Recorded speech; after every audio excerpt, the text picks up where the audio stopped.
Coming up, teachers creating their own climate change curriculum, record number of new teachers quitting after the first year, girl allegedly punished after mom speaks out against boys in girls track. Plus, we're answering all of your questions in our office hours section next on The Dr. Duke Show.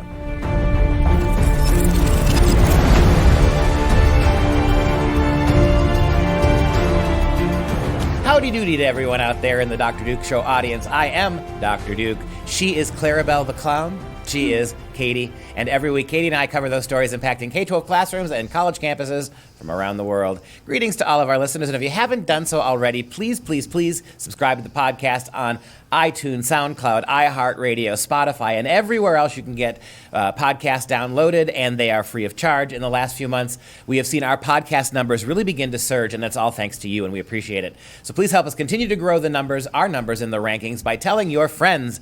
It's free to subscribe to the audio podcast, and you'll be alerted every time an episode is posted. Later in the show, we're going to be answering all your deep burning questions. It's question hour for me and Katie, so we're excited about that. Plus, we're going to get a little history lesson on our new animated video, Fort Ticonderoga, from the Revolutionary War in our Battles of America series. So stick around for that as well. Katie, so much to talk about today. I'm looking forward to some of these questions from the audience from the Peanut Gallery. Continuing our Howdy Doody theme from the Peanut Gallery. Extra points if you can name the sidekick of Howdy Doody. No, All right. no idea. That'd be Buffalo Bob. Oh, Buffalo Bob. I fail already. You failed at Clarabelle. The Clarabelle in you Yes. has come forth. So anyway, we have a first story today. We have a report. Teachers now are inserting climate change into curriculum, even though they have no textbooks, training, or curriculum to support it. So this is one more aspect of teacher activism. They don't really care what the curriculum has to say. They don't really care what the textbooks have to say. They're going to get their politics in front of your kids. This is Melissa Lau, who is a 6th grade teacher in an Oklahoma classroom, who has taught science for 7 years at Piedmont Intermediate School, which is housed, I love this quote from the report, which is housed in an airy modern building overlooking a wheat field and which serves predominantly middle-class families, many of whom work in the oil and gas industry. So you've got a 6th grade teacher in Oklahoma, red state Oklahoma, whose moms and dads all work in the energy field. They're dealing with oil, they're dealing with natural gas. They're literally paying for this teacher's salary and for this intermediate school on the backs of the profits they're making from selling energy. And you've got the 6th grade teacher who's decided all on her own to poison the minds of these kids with a lot of anthropomorphic global warming nonsense that's not even in the textbooks. Yeah, of course, this is just the public shaming. Those children have to be so confused. Not that they're already not confused by all that gets taught to them or doesn't get taught to them. What I like about this is the fact that they're talking about how it's man-made climate change, which there's the rub right there. It's man-made. So she's probably standing up there just blaming it all on the men. Blaming it all on their dads. All on the dads. And the fact that they're doing this, we know they've been kind of working this into all the different areas, but specifically in science class. In 6th grade, that's not what you learn about at all in science class. I remember in science class, we dissected cow eyeballs, because of course the local farmer just donated cow eyeballs to us. So talking about climate change is not even on the topic or in the original curriculum. So of course they have to do this without training or textbooks because it's not supposed to be there. Well, what you didn't realize is with those cow eyeballs were from murdered cows. Cows murdered in the name of climate change, so that they wouldn't be able to flatulate anymore. AOC was probably like, you know what, good, less cows that are out there roaming about. Well, teaching global, there have already been critics of this, as you can imagine. Teaching global warming in a charged political climate, the teacher's training does not cover it in any way, shape, or form, and many of the textbooks don't even touch it. But teachers are now taking on climate change anyway. On this next to the last, at the very end of the school year, this was taking place, and this teacher was actually teaching kids that carbon emissions and extreme weather events such as floods and hurricanes are related. And there is not a single shred of evidence. This lie of hurricanes, right? You actually had the president of the Weather Channel come out and debunk this. You've actually had climate scientists say there is absolutely no correlation between hurricane activity and global warming. And nevertheless, in a 6th grade class, this is being taught to those kids. And the fact that how they worded it, that she was squeezing it in at the end of of the school year. And we know how many times teachers have said in all subject areas, I just didn't have enough time to get to that book or that topic or that lesson. I just didn't have enough time. We couldn't talk about gravity and eclipses today because I had to give you my take on global warming. My hot take on what's happening. And we know that, with all the different standards that are coming down the line. And I actually was talking to someone who asked me, he's like, oh, Common Core's gone, right? And I'm like, oh, people. But specifically to the science area, they talk about the next generation science standards. Doesn't that sound so great? The next generation science standards being put into their curriculum. And if you watch a video that they actually have on their website, some of the phrases that these teachers or these curriculum directors or academics use, it's quite frightening. Well, we talked about this before. No Child Left Behind gave rise to Common Core under Obama, and we were only supposed to get Common Core in math, in English and math. Remember? Mm-hmm. Yep. Then in 2013, we get the Next Generation Science Standards, which are Common Core for science. They just renamed it. They've rebranded it too. Under Next Generation Science Standards, what we're getting is a lot of political activism here, and in fact, it's been pointed out, right? At least one science education advocate confirms the absolute lack of training teachers have to teach this subject. Quote, climate and earth sciences more generally have been historically neglected in American science education, said Glenn Branch, Deputy Director of the National Center for Science Education, a group devoted to tracking down anti-science education legislation. Well, how about starting there? If your teachers are teaching that hurricanes are the result of global warming, that's an anti-science position. Why don't you start by going after Mrs. Lau? After Lau taught them this lesson, one student said, now that I know more about the facts of climate change, it's a little bit easier to believe. Aha. And then and that same student said, it feels like more of a threat. Before you go on to the next one, think about that for a second. By her own admission, Lau is squeezing this into the curriculum, which means she's giving it very little time and very little background. You're getting sixth graders to now be convinced that global warming is real on something as complicated as climate change that you squeezed in between periodic table discussions. This is nothing more than political activism. Talk about what the other student had to say. Yeah, so then the other student, the classmate of this first student, says, now I'm thinking that we're in a crisis.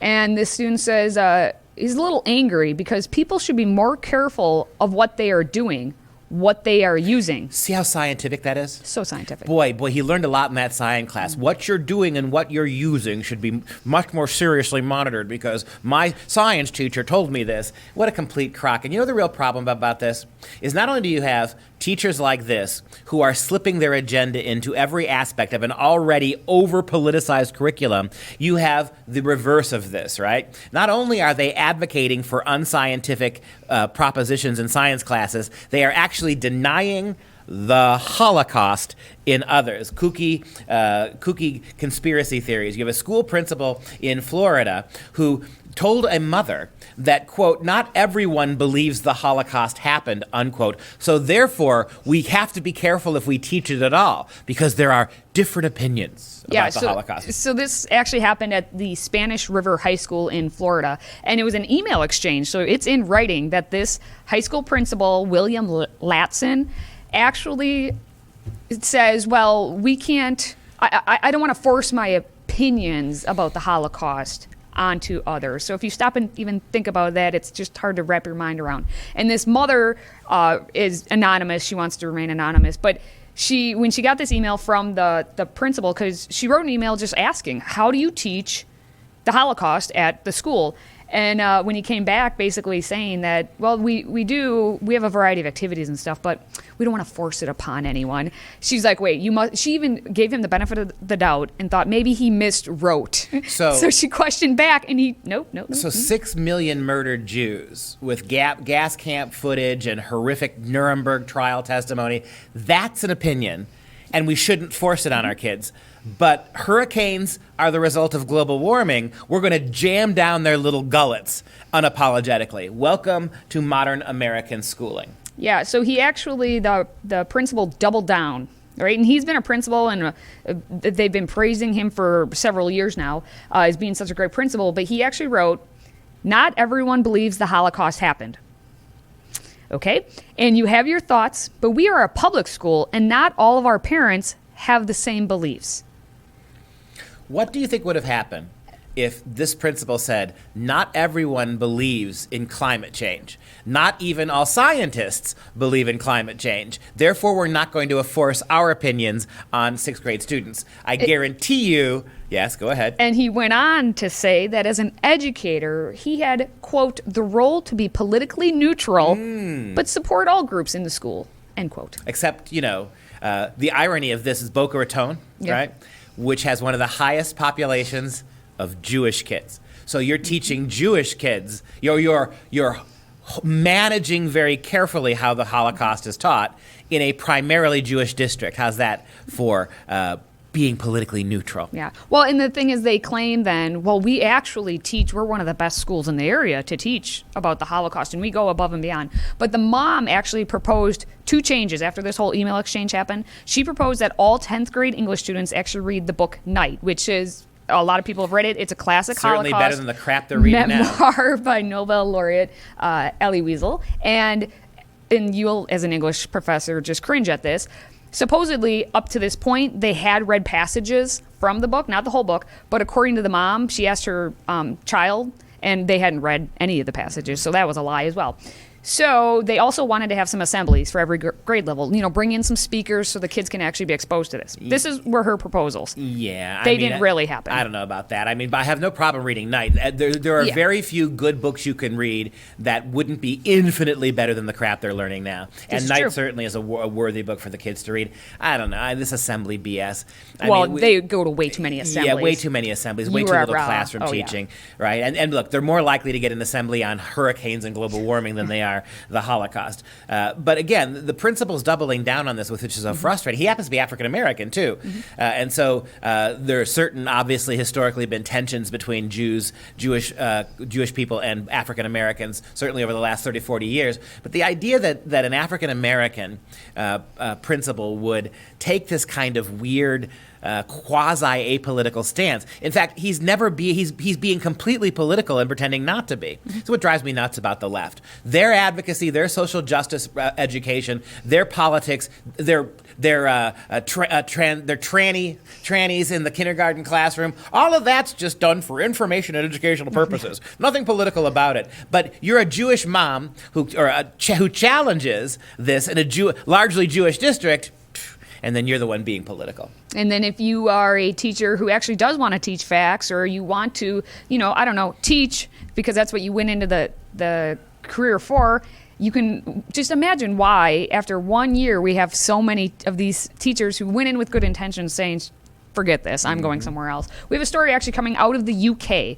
Nick Morrison wrote in Forbes talking about the UK teacher shortage and how it's reaching a crisis level. And, anything that happens across the pond tends to reach over here. And we actually have some numbers about what is happening in the US. But in the UK, their levels of crisis have hit an all-time high. Their Department of Education just published the most recent data saying that almost 1 in 6, more than 15% of teachers leave within just 1 year. So all those students who went to college saying, I'm going to be a teacher, they got into their job, and then they realized what a horrible thing it was. You realize that you're not teachers anymore. Absolutely. That you don't have the right to set your own curriculum. You don't have any autonomy over what gets taught or how it gets taught. You don't get to pick the books you want to read. Unless you're inserting science, inserting global warming into your classes, that apparently is okay. But beyond that, you have no control. And this happens at American universities. At the university I teach at, we're English professors. We actually had an education professor come to us this year, during the school year, and literally beg us to start trying to twist the arms of kids to become teachers,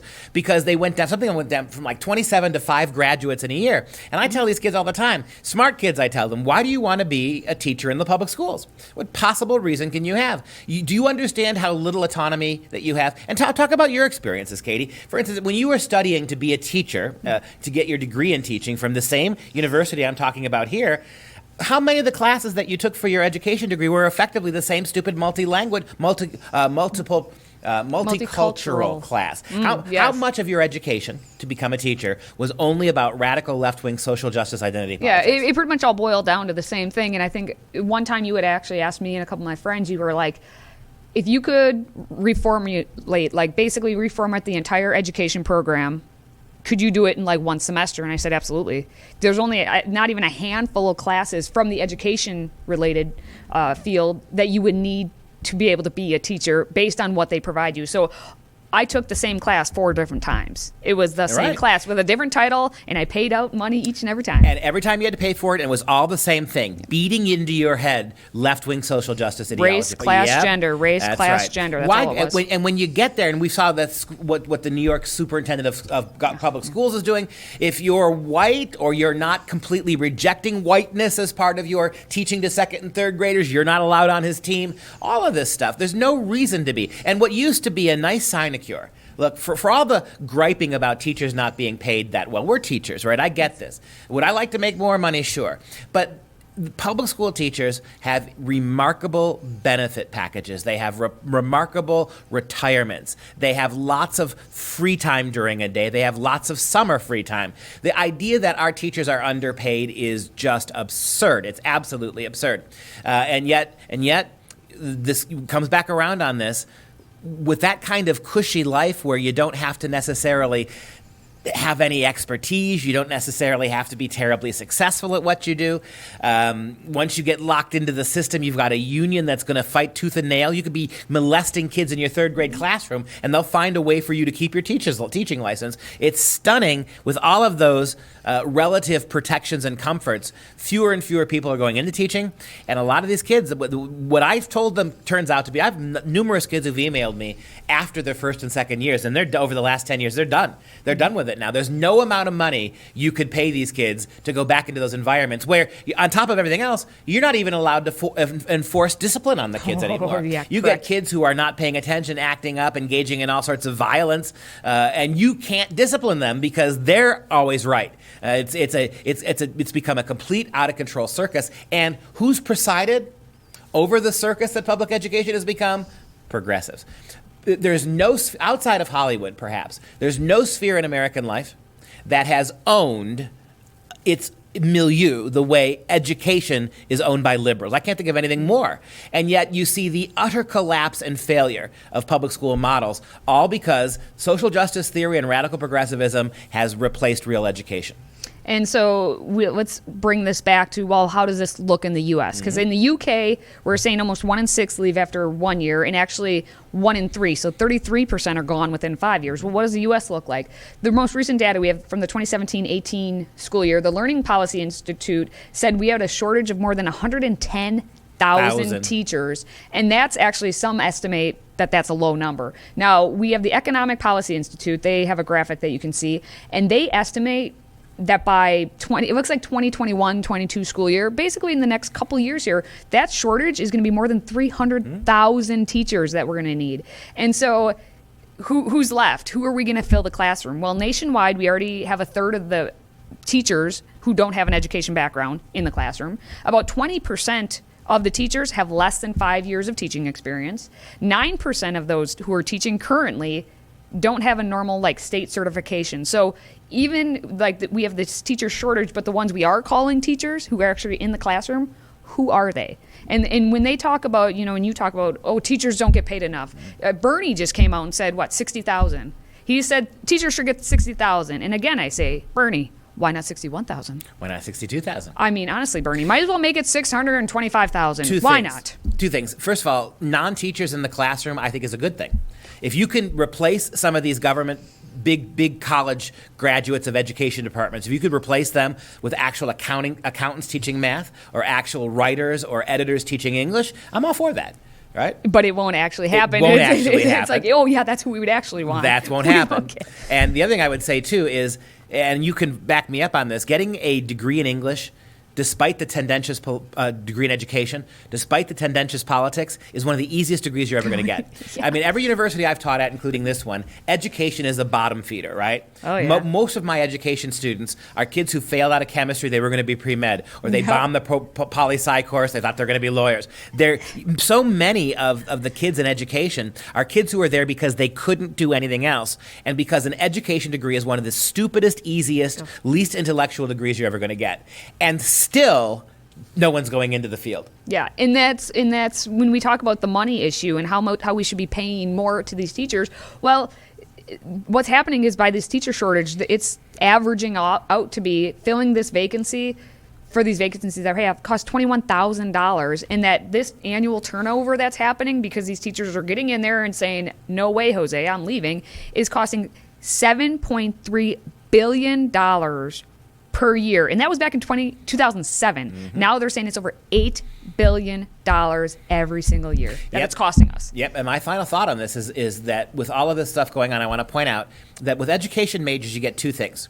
For every one really self-sacrificing, hardworking, really intelligent kid. Stop talking right? about it. For everyone who really should be a teacher, you've got 9 others who could find nothing else easier, right? They canceled basket weaving here. The creative writing classes were all full over there. So education became what they chose. Creative writing actually gets filled up?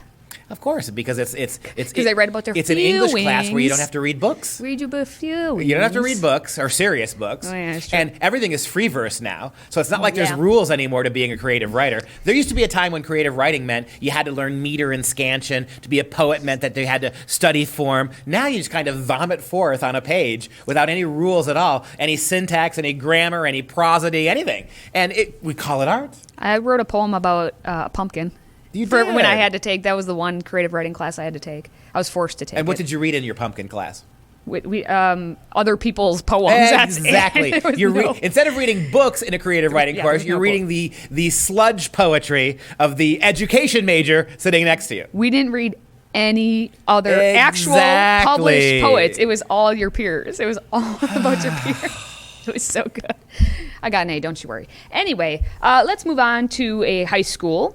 A high school student, Selena Soul, she and 2 of her other female peers are asking the U.S. Department of Education to investigate the Connecticut Interscholastic Athletic Conference, CIAC, for Title IX violations. Now, we've had these stories talking about transgender athletes, specifically most of the time in track, and this one is a track and field complaint. And it was specifically in Connecticut where there were 2 boys who say they were transgender. They ended up winning basically all the running titles, beating girls. So now Selena Soul is one of those females who had continued all season to be beat by these boys.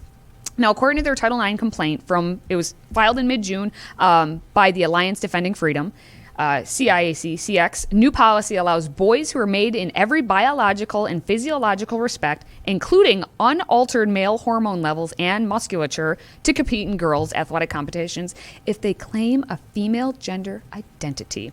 And so the complaint actually states that the decision to let these biological males compete has deprived many girls of opportunities to achieve public recognition, a sense of reward for their hard work, opportunities to participate in higher level competition, if they go on to college, and visibility needed to attract actually these college recruiters so that they can then compete. And this is losing out on money too with scholarships. What you're telling these American girls, hardworking, sport-minded, potential scholarship athletes, you're telling them that their actual girlhood is less real than the assumed girlhood of boys pretending to be girls. That's what you're telling them. That a male who pretends to be a woman or identifies as a woman, because I don't see the difference in those two things, a male who pretends or identifies as a woman, even if he's undergone no hormonal changes whatsoever, unaltered, is more actually a woman than a woman is. And those girls who are actual biological girls need to shut up and take this. As disgusting and despicable as this is, I'll tell you this much. Watching the behavior of the women's national soccer team, part of me says to myself, I can't wait for the day that actual men claiming to be women take all their jobs away from them. Those men couldn't be more ungrateful than the actual women were who won that so-called tournament. Nevertheless, this is a terrible, terrible thing for American girls. And where are the feminists on this? Well, that's the thing. And Selena and her mother actually spoke with the Daily Signal back in May. Take a look at what Selena had to say. And then in outdoor last year, there was another transgender that came out, and she competed as a male for 3 seasons and was mediocre as a male, and then ended up transitioning over to female and again blew everyone out of the competition. Something that has happened recently for Selena was being left out of the New England Championship. She was the first one out of the final and was the 8th one in the state. Since 2 first places were taken by boys who identify as girls, She could have been the 6 girls going, and instead she was a spectator on the stands at the New England Championship. They took away the spots of deserving girls, me being included. And this is what it's come to in the age of Me Too, hashtag Me Too and feminism. Young girls begging, not for special treatment, not for perks and prerogatives, not for higher salaries. It's women's soccer. Overpaid. Simply begging for a chance to compete against other girls. Is that not what America was founded upon? And Opportunity? And they have the gall to say, the progressives, that anyone who disagrees with them is a bigot and a misogynist. Yeah. Well, and then what's happening now to Selena and her mother even. Selena spoke out saying that her coaches have basically kind of mistreated her now because she had the gall to speak out. And in that same video, there was interviews with some other girls, but it was that whole, like, you don't see them and their voice is all muffled so that they can be protected, because these girls, they're just, 16, 17-year-old girls wanting to run track, and they have to protect themselves for actually speaking truth. Sensitive, caring left is now punishing these girls as whistleblowers. Yeah, that's what they're doing. So much for speaking truth to power. Well, so much for speaking truth to penises that aren't vaginas. So much to speaking truth to biologically appropriate men who think they can take this from girls. All of that being enabled by other women. And of course, these penises, as you say, spoke out when this complaint got put out. And one of them, Terry Miller, says, I am a girl and I am a runner. I participate in athletics just like my peers to excel, find community and meaning in my life. It is both unfair and painful that my victories have to be attacked and my hard work ignored. Yeah. All right, coming up next, we're going to be answering all of your questions, and I must say, there are some pretty unique ones in there. But first, I want to remind you to keep telling people about The Dr. Duke Show. Make sure you're liking, commenting, and sharing each episode on whatever platform you prefer. It absolutely helps our growth. So we're on Facebook, we're on YouTube, Twitter, and Parler. And don't forget to subscribe to the audio podcast. We're on iTunes, SoundCloud, iHeartRadio, Spotify. Basically, we're everywhere, just so you can get us. And finally, subscribe to our free Friday e-blast. If social media really isn't your thing, I understand. Visit freedomproject.com/subscribe to sign up and receive just one email every Friday with the stories that we cover each week. And again, it's absolutely free. Now, one last thing before we move on to our awesome office hours Q&A, we want to take a moment to remind you that Freedom Project Academy, it's our K-12 classical online Judeo-Christian school, is nearing the end of enrollment. So this is our 9th year of enrollment, and we couldn't be more excited to see returning families, and we want to welcome all of our new families as well. In fact, here's a quick video that shows just how many people are talking about Freedom Project Academy. Take a look. Right now, there are 50 million kids attending America's public schools. They're poised to be the next generation of college radicals. That means that we need to start fighting this battle sooner, like now. You've sent something to me this weekend, and you said, what is the name of this place? Freedom Project. Freedom Project. Freedom Project. Freedom Project. Freedom Project. Freedom Project Academy. Yes, we love them. And one of the toughest decisions we can make as parents is how to educate our kids and with whom. Get them out of the public school system. This group may help, because I just tell people, homeschool your children and go to Christian schools. Real world skills like reading, skills like writing, arithmetic, American history, they have been replaced with social justice, gender confusion, and Common Core. Gotta love Common Core. Our last 2 kids we put into a school online, and I wish I had known at the time about Freedom Project Academy. You are spitting some serious education. It's amazing to me that people don't see through the smoke and mirrors that the left has built up for so long. What you're doing is so incredibly important. The greatest teaching is going to happen outside of the traditional college, high school structure. It's going to be going back to the great roots of Aristotle and Ayn Rand and Adam Smith. So I fully endorse and love what you're talking about. I mean, basically, they're doing what you're said, except now they're saying you can go online. They've got exams, they teach, they do all these different ways, but they're doing it, and that's they're one way around the Department of Education. Because we guys cannot afford to surrender another generation to left-wing indoctrination. This past year, my wife and I took the plunge, and we were like, you know what? let's enroll one of our own children in there. And so our son Noah has been in Freedom Project Academy this year, and it's been amazing. My band spends probably 200 days a year on the road, and I didn't want to leave my little girl at home, so we searched and searched for a way that she could do school and still be with me. And then we found FPA, and for us, it's absolutely perfect. This is the answer. It's affordable, it's flexible, the parents are loving it, and mostly I think it's the kids. They're coming home and they're saying, I don't hate school anymore. I love school. They're utilizing the tools of the future while giving an education that is rooted in tradition and timeless moral values. So it's the best of both worlds. It's the best of every world, really. And best of all, no government involved. The classical education is the way to go. It's the way Thomas Jefferson learned. It's the way Ben Franklin learned. And you can do it with the best teachers, the best methods, and the best classes in the world. And I don't think there's any place better than that right now than Freedom Project Academy. I love Freedom Project. I love what you're doing. It's so important. And the more we tell our friends about these things, the more people will get on board. And I believe that we can be the catalyst to some real change. You're doing a great job, seriously. Great job. Thank you for your courage. Thank you for continuing to stand, not giving in. Super important project. Please go check them out. Great alternative to sending your kid to a public school that may be in the process of indoctrinating them rather than teaching them. We must save the West. Our way of life and our culture is under attack, and because of patriots like you and your project, I have optimism for the future.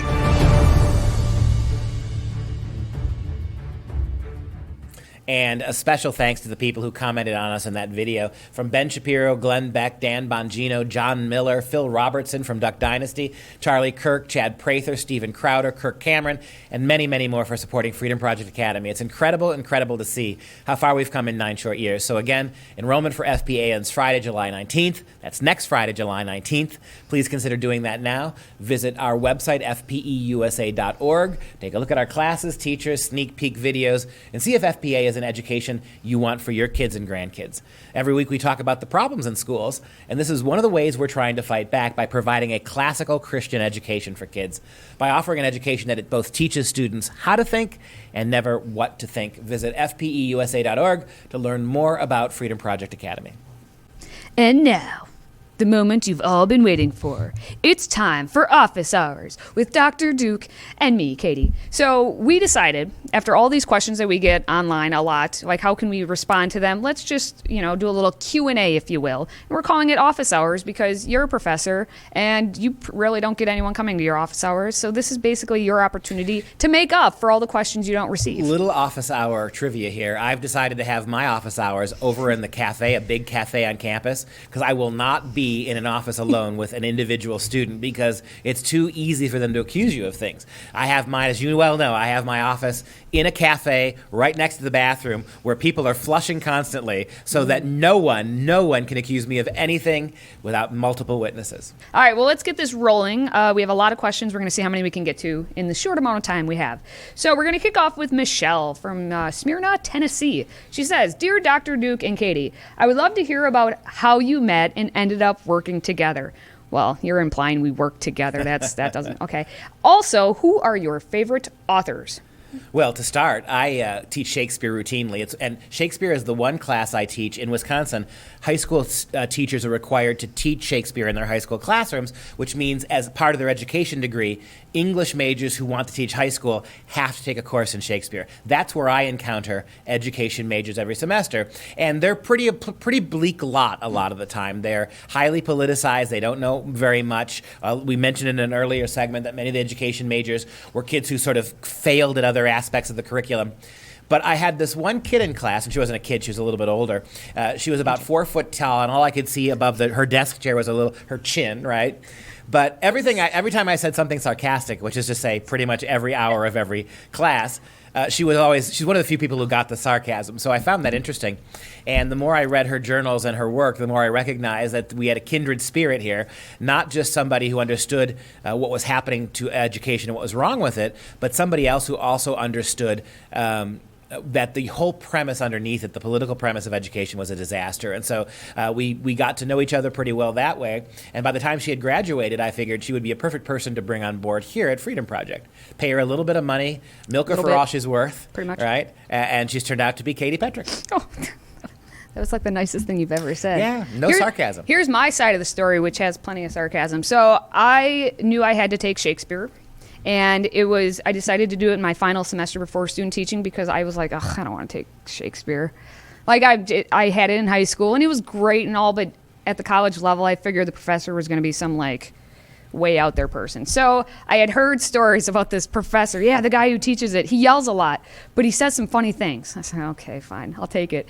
Day 1 of class, you come in, and I don't even remember what you were talking about specifically, but it was something sarcastic, and I was like, this is going to be amazing. So it turned out to be it was the best class I had taken, obviously, at UW Oshkosh, because let's be honest, all of the classes were awful. But then I did a little research because I needed to come up with a topic to write about for my education class, and I saw that you were involved with Common Core, and that's how I first started looking more into Freedom Project, and I was like, this is actually where I want to be. I don't need to go to a public school anymore. This is where I want to be. So that's how we ended up. And your favorite authors? Well, Shakespeare now, I guess I could put in there. From my childhood, though, R.L. Stine, does he count from Goosebumps? But no, authors I repeatedly read most of their stuff now. C.S. Lewis, I'm trying to get through as much of him as I can. Shakespeare, obviously I want to read all of his plays, but there's plenty. And the sonnets if I want to get with all of those. So I'll say those two. And my favorites besides Shakespeare, who I teach for a living, would be Fyodor Dostoevsky, the great Russian novelist, who actually is, in my mind, one of the probably the single greatest defender of intellectual defender of Christianity in the last 150 years. Probably the single biggest, even bigger than C.S. Lewis, perhaps, the single biggest, most important philosophical voice in intellectually defending Christianity and the Christian tradition. Okay, so just because people probably want to know, if they want to start with the Dostoevsky, Crime and Punishment, do you start Brothers Karamazov? Like, where do you start? If you want to read Dostoevsky, the Russians are never easy. I would start with a short story called The Dream of a Ridiculous Man, which will give you a short 20-page introduction into that kind of philosophical novel. And then I go to Crime and Punishment, and then The Brothers Karamazov. It's a good one. Which I think is the greatest novel ever written. And obviously you have a special place in your heart for Dostoevsky, because what are your dogs' names? Yes, we've got 4 dogs. And there's Nastasia, and there's Tatiana, and there's Mishkin, and there's Pushkin, and they are all named for characters in Dostoevsky novels or Russian authors. All right, so Aaron from Oconto Falls, Wisconsin wants to know, what is your favorite Democrat nonsense phrase? Speaking truth to power. That's the one that gets me every time. It's so woke and it's so courageous. Do you see how brave we are? We're in America where no one gets arrested for what they think and no one gets arrested for what they say. And yet these liberals are acting like when Code Pink shook their fist at George W. Bush and said, we don't approve of your war, that was some kind of a major thing. Tell you what, speaking truth to power is standing down tanks in Tiananmen Square. Speaking truth to power is something you know nothing about, progressives in America. You seldom teach the truth. You don't believe in truth. And whenever you have power, you use your truth to run over other people. So that's the one that gets me. Speaking truth to power. They literally do that. I want to claim them to have literally as everything they say. Like, the world is literally going to end in 12 years. There are literal concentration camps on the border. Literal. But mine is actually going back to $15 an hour. Where do they just pull? They pull numbers out wherever they feel like, because math isn't a real concept to them. It's also racist and sexist and all those other things. Economics is not economics altogether. So I'm going to go with $15 an hour because, poof, that's the magic number. All right, Alexander from Concord, North Carolina. He asked, why are administrators so scared of social justice students and groups? The outrage culture is so rampant that one controversy is present one week but is gone by the next week. Do they think these students make a majority of the student population and that these controversies will not go away if they resist? I'm a university student, and this is what I've seen on campus, that controversies always go away. Alexander, you make a really good point, and I think you're exactly right, that the number of angry social justice warriors on campus is less than 20%, maybe 15%. Yet they get all the attention, they get all the money, they get all the power, because those kids are arguing from radical progressive positions. You're absolutely right about that. But the question that you ask, why are school administrators, so cowed by this small handful of students? It's because almost every single school administrator was once a faculty member. The deans and the chancellors and the provosts and the vice chancellors, they all are professors who get promoted, which means they are even as left-wing or more left-wing than the 15%. The professoriate has gone full in on social justice.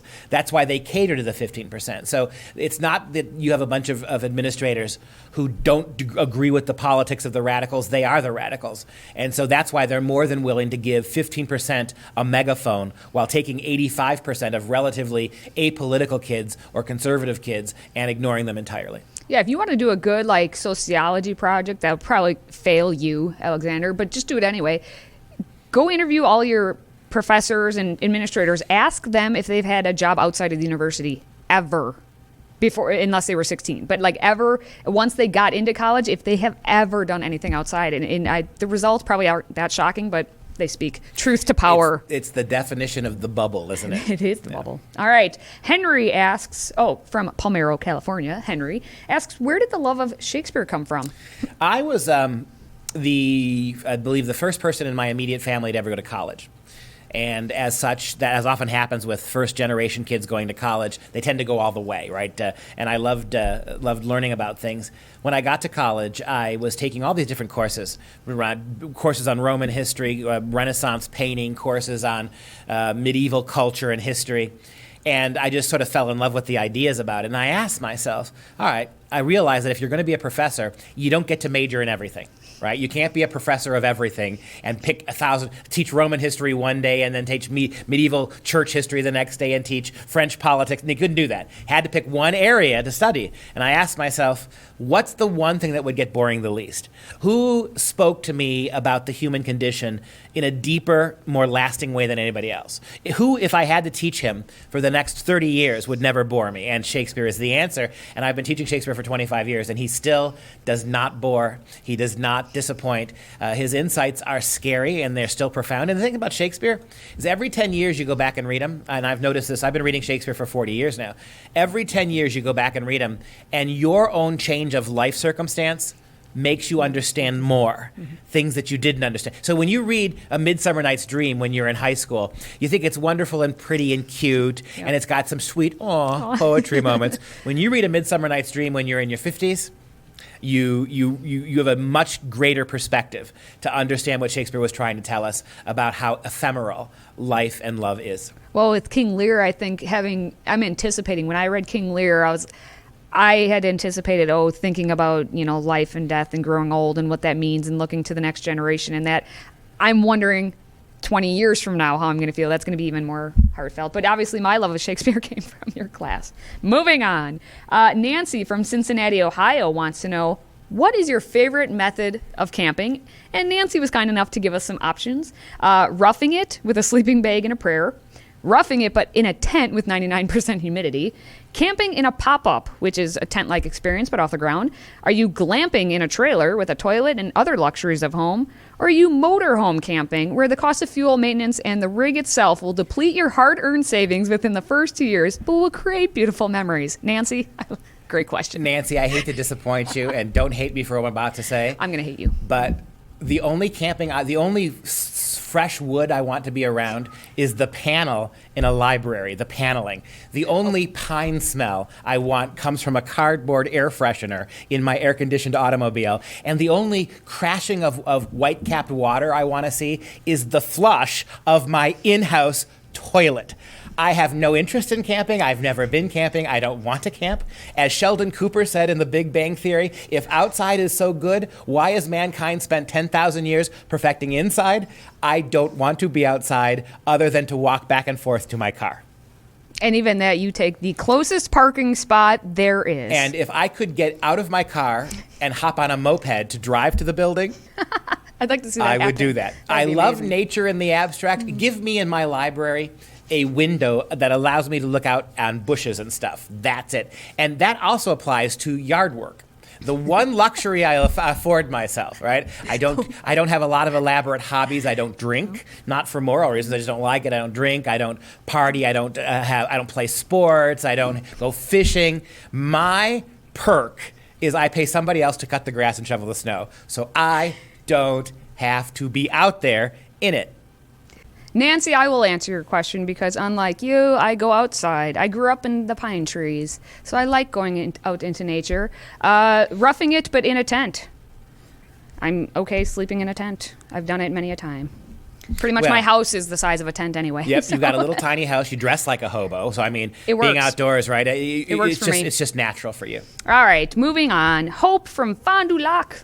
Fond du Lac, foot of the lake, Wisconsin, wants to know, what was the one story so far that stood out to you the most? You know, I can't pick any one story. I think Cop out.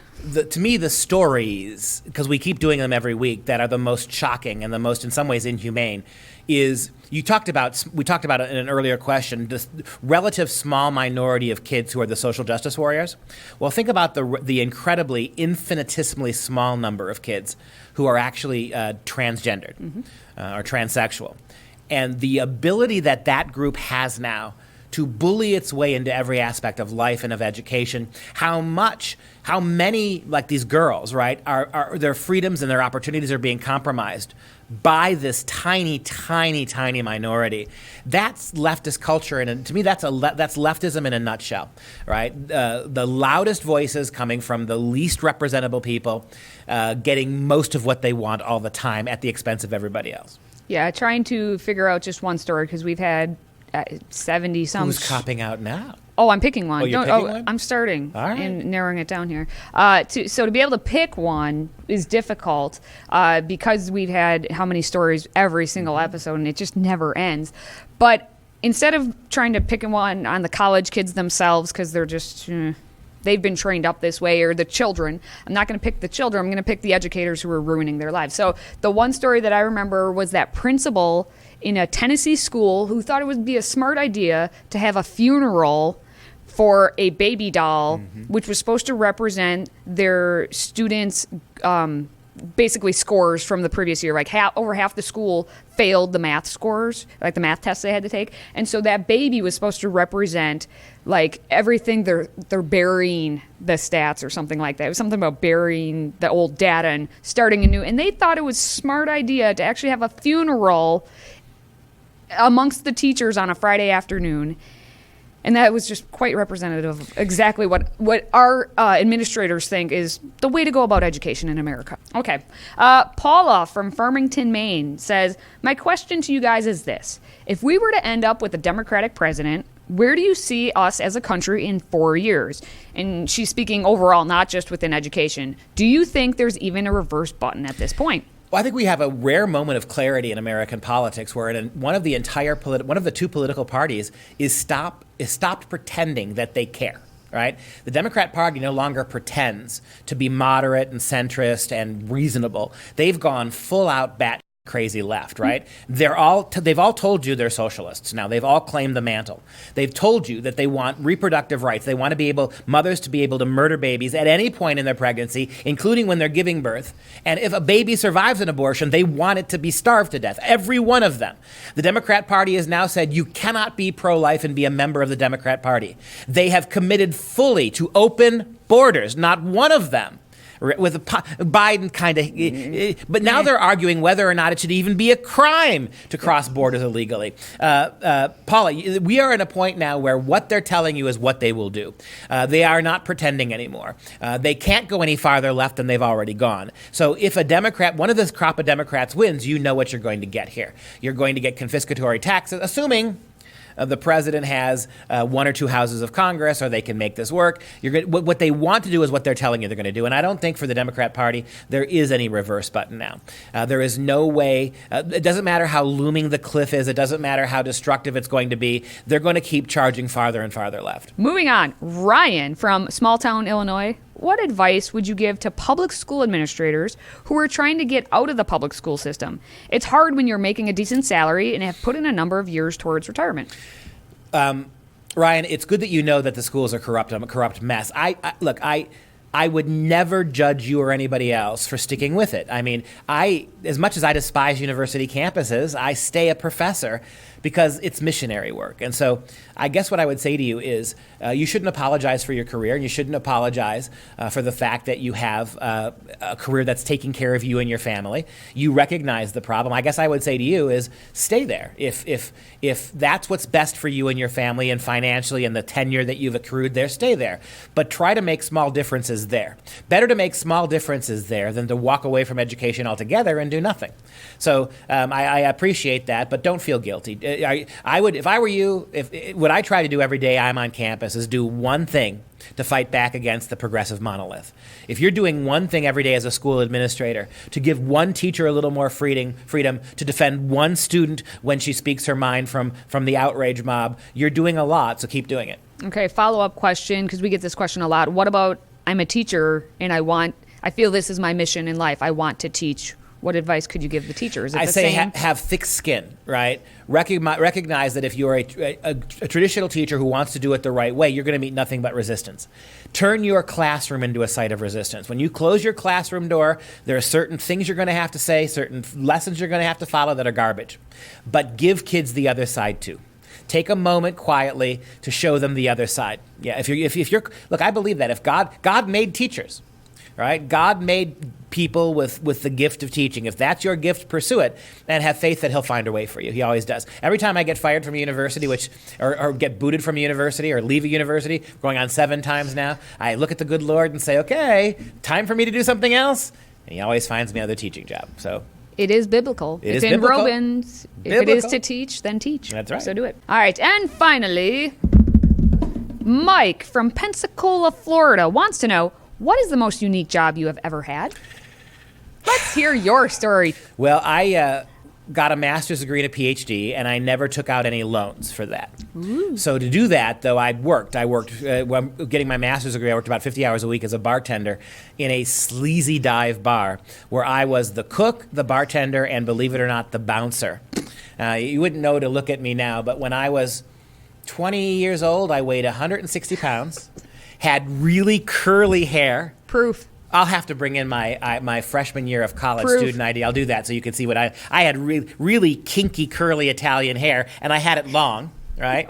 I weighed 160 pounds. I could bench press 320 pounds. I was a little Italian Goomba, all right? And I got in my share of fights. I've got scars on my knuckles from punching people in the face. And one of the reasons why I don't drink today is because for 4 years, to pay for my master's degree and part of my PhD, I watched people get drunk every night. And the nice thing was I didn't have to be a particularly good fighter. I fought mostly drunk people, right? So didn't take much, but I do have places where the teeth have sort of torn into my knuckles and the skin between my knuckles. So that, for me, if you can imagine me as a bouncer and a bartender in a sleazy dive bar. Anecdote? Anecdote, yeah. Anecdote. This Story is time. anecdote time. I was, on a Saturday afternoon, I was bartending, and we had some Hells Angels guys that would come in and they would hang out there, and they kind of liked me. They kind of jokingly adopted me. They called me college boy, right? And it was funny because these Hells Angels would sit at a table right in front of me, and they would literally fight about things, about World War II history. No, the Battle of the Bulge was this. And I thought it was amusing because these were guys named Spike, right? And they had big hair, and the shirts with the leather jackets with the sleeves cut off and the tattoos.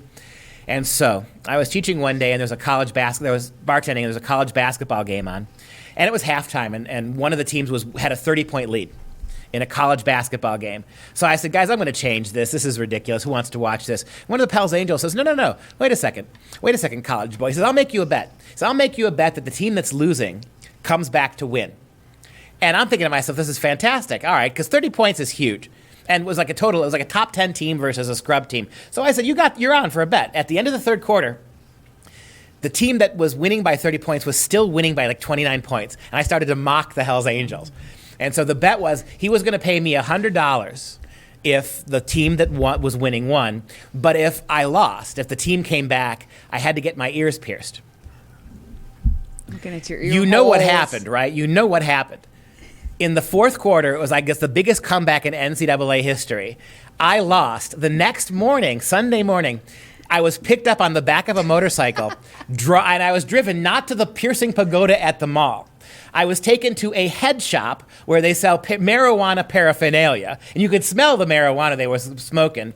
Some guy named Zeke took me in the back room with a needle, not any kind of a piercing tool, but with an actual syringe needle, on which he poured Jack Daniel's whiskey to pierce my ear. You can still see the hole, right?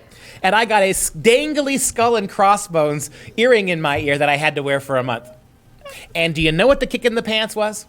The lead guy said to me, that game that we watched was played 2 weeks ago. You watched it on video, and they knew the outcome. I was going to say, did they have the replay in the corner? Did it say replay? I didn't even notice. No. College boy. So I wore it for a year. I looked kind of sexy, though. My long hair, a little goomba with the earring. There's my anecdote. And on that note, just want to take a minute to say thank you for all of your awesome questions that came in. We had... I was overwhelmed by how many questions we had. It was really cool and fun to kind of pick through. Keep sending questions in. If you like, this little Q&A office hours, we'll do it again. How about we shoot for an office hour section once a month? I would say if you have questions about your love life, questions about how to decorate your house, how to get an ear pierced, what it's like to live in a hobbit hole for Katie, ask us. We're here for you. We are here for you.